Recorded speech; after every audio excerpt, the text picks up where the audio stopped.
Welcome to Aravinda కథలు. ఒక ఊరిలో ఒక పేద రైతు తన కుటుంబంతో కలిసి నివసిస్తూ ఉండేవాడు.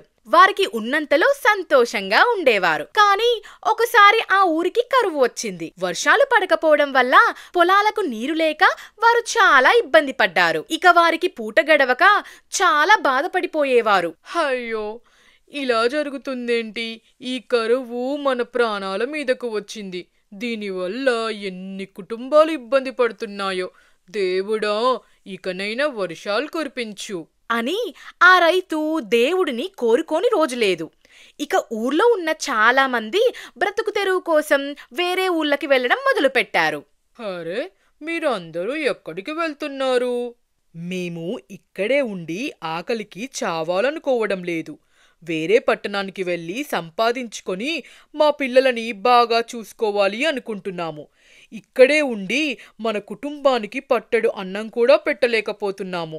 దీనికంటే వేరే ఊరికి వెళ్ళి బ్రతకడమే మంచిది. కానీ తరతరాలుగా మనం ఇక్కడే ఉంటున్నాం. మన పూర్వీకులు నిర్మించుకున్న ఈ ఊరిని ఎలా వదిలిపోగలం? నా వల్ల కాదు. అయితే నీవొక్కడివే ఉండు, మేము మాత్రం ఇక్కడ ఉండలేము అని చెప్పి వెళ్ళిపోతారు. తరతరాలుగా ఆ ఊర్లోనే బ్రతుకుతున్న ఆ రైతుకి మాత్రం ఆ ఊరిని వదిలి వెళ్ళడానికి మనసు రాలేదు. ఎంత కష్టం ఉన్నా అక్కడే ఉండాలి అని నిర్ణయించుకుంటాడు. ఊర్లో వాళ్ళందరూ ఊరొదిలి వెళ్ళిపోతున్నారు, మనం కూడా ఇక్కడి నుండి వెళ్ళిపోదాం. పిల్లలు ఆకలికి తట్టుకోలేకపోతున్నారు, ఇక ఇక్కడ ఉండడం మంచిది కాదు అని అంటుంది. అది విని రైతు, అరే, అలా ఎలా వెళ్తాం? మా పూర్వీకులందరూ ఇక్కడే బ్రతికేవాళ్ళు. మన ఇల్లు పొలాలు ఎలా వదిలి వెళ్ళిపోగలం అని అంటాడు. అది విని ఆయన భార్య కోపంగా, ఏంటి మీరు?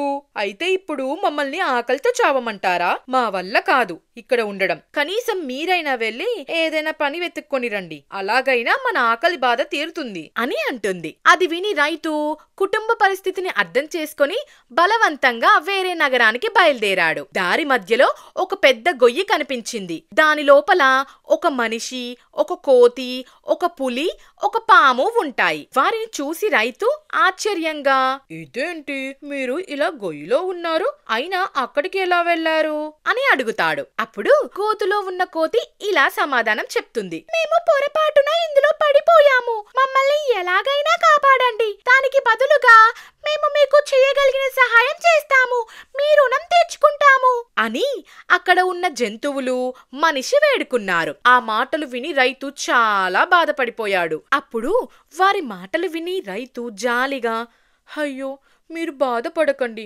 నేను మీకు సహాయం చేస్తాను, మిమ్మల్ని ఎలాగైనా బయటకు తీసుకొస్తాను అని చెప్పి వాటికి సహాయం చేయడానికి ప్రయత్నిస్తాడు. ఇక వాటిని కాపాడి అతని దారిన అతను పని కోసం నగరానికి వెళ్తూ ఉంటాడు. ఉదయం అనగా ప్రయాణం మొదలుపెట్టిన రైతుకు సాయంత్రం వరకు ఎక్కడ వెతికినా పని దొరకలేదు. ఇక నిరాశతో ఇంటికి తిరుగు ప్రయాణం చేస్తాడు. అబ్బా, ఆకలిగా ఉంది, నీరసంగా కూడా ఉంది. ఇక్కడ నాకు ఏదైనా ఆహారం దొరికితే చాలా బాగుండేది అని అనుకుంటూ నడుస్తూ ఉంటాడు. ఉదయం అతను సహాయం చేసిన ఒక కోతి అతని దగ్గరికి వచ్చి అతనికి అరటిపళ్ళు ఇస్తుంది. రైతు అవి తీసుకోవడానికి నిరాకరిస్తాడు. అది చూసి కోతి, పర్వాలేదయ్యా, ఎంతో ఆకలితో ఉన్నట్టున్నారు, ఈ పళ్ళు తిని ఆకలి తీర్చుకోండి, మీరు చేసిన సహాయానికి నన్ను రుణం తీర్చుకొనివ్వండి అని అంటుంది.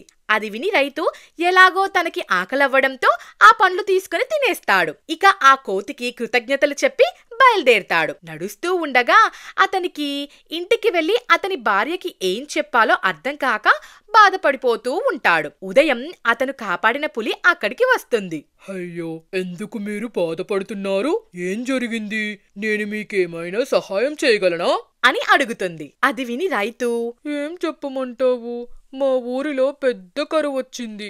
ఊరి ప్రజలు అందరూ వేరే వేరే ఊర్లకు వెళ్లడం మొదలుపెట్టారు. నా భార్య కూడా వేరే నగరానికి వెళ్దాము అంది. కానీ తరతరాలుగా ఉంటున్న ఇంటిని, ఊరిని వదిలి వెళ్లడం నాకు ఇష్టం లేదు.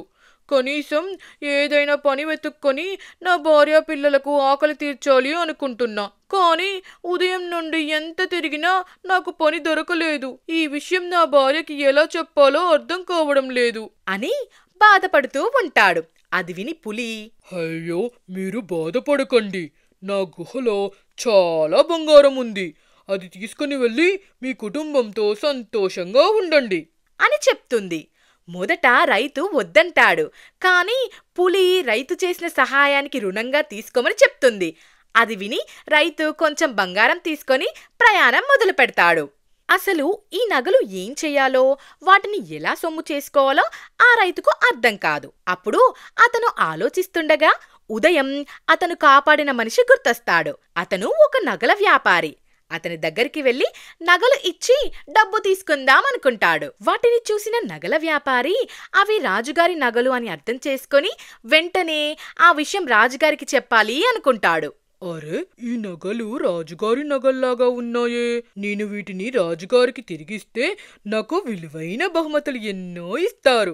నగల వ్యాపారి నేరుగా రాజు దగ్గరికి వెళ్లి ఆ రైతు ఒక దొంగ అని, నగలను దొంగిలించి వెళ్తుండగా తాను పట్టుకున్నానని అబద్ధం చెప్పి ఆ రైతుకు శిక్ష వేయిస్తాడు.